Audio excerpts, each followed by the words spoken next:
Estamos iniciando mais um momento do casamento, a sua reflexão que ajuda você a melhorar seu relacionamento com a sua esposa, com seu marido, com seus filhos.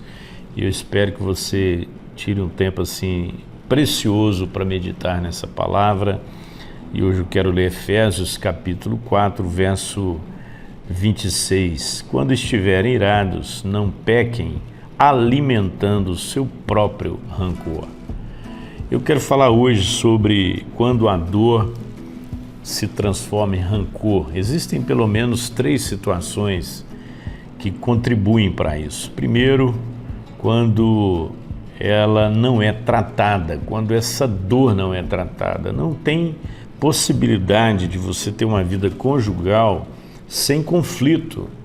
Então o problema não é o conflito na vida conjugal, o problema é como você lida com o conflito. Então a Bíblia, ela não tem a pretensão de impedir que os casais entrem em conflito. A palavra de Deus, ela é uma referência que nos ajude a lidar com os conflitos. Você sabe exatamente como tratar cada situação dentro da vida conjugal.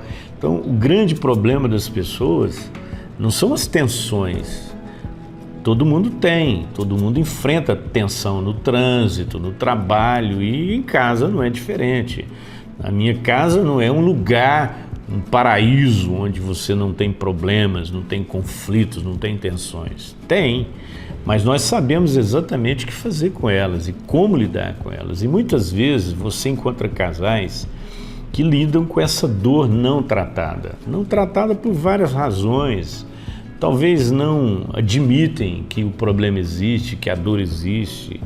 Às vezes não tem interesse, por parte do outro de tratar, de não saberem como lidar com aquilo. Aquilo vai crescendo. A outra tradução chama de a raiz de amargura, E aqui ele está falando do seu próprio rancor, Porque o rancor é um sentimento meu, não é um sentimento do outro, é um meu sentimento. O rancor é meu. Eu que alimento o rancor. Então, não tratar é um dos grandes problemas, é uma das causas para a dor se transformar em rancor. Segundo, é quando não há perdão. Você fere e você pede perdão pelo que fez, mas o outro não está disposto, ele te coloca numa condição de punição, porque a gente faz isso, Em outro momento do casamento eu falei sobre a punição. Isso é verdade.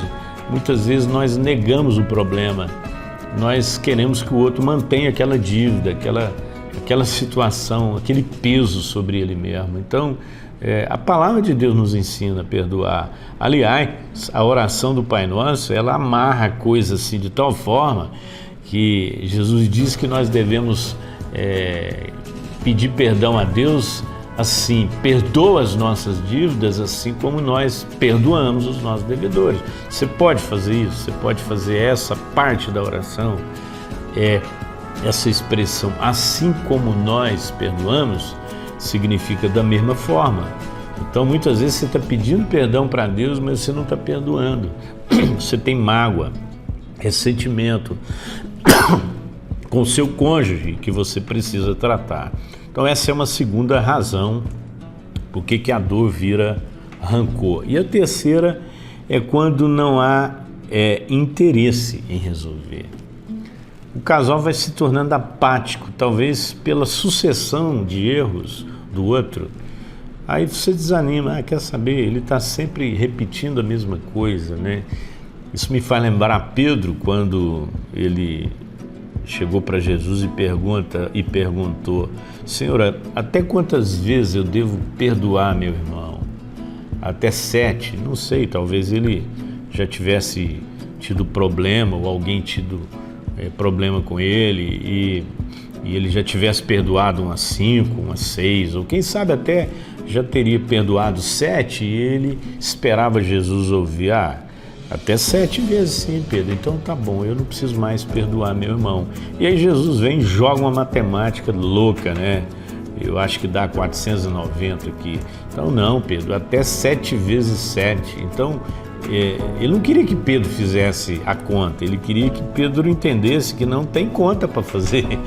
Isso é limitado, desde que haja arrependimento. Mas muitas vezes esse ambiente, né, de várias sucessões de erros, né, faz com que você endureça o seu coração. Mas o perdão sempre tem que ser um sentimento, uma atitude dentro da relação conjugal. Então, talvez você não queira mais, você não tem mais interesse de resolver o problema. Aí o seu casamento realmente está em crise. Então fica essa dica, né? Quando a dor vira rancor. Então, primeiro, quando não é tratada. Segundo, quando não tem perdão. E terceiro, quando não tem interesse. Pai, nós estamos aqui colocando a nossa casa, primeiro agradecendo ao Senhor pela nossa família, pelo nosso cônjuge, pela história de vida que temos construído juntos, pelas vitórias em tantas lutas. E ajuda-nos a não permitir que a dor se transforme em rancor. Assim oramos em nome de Jesus. Amém e amém.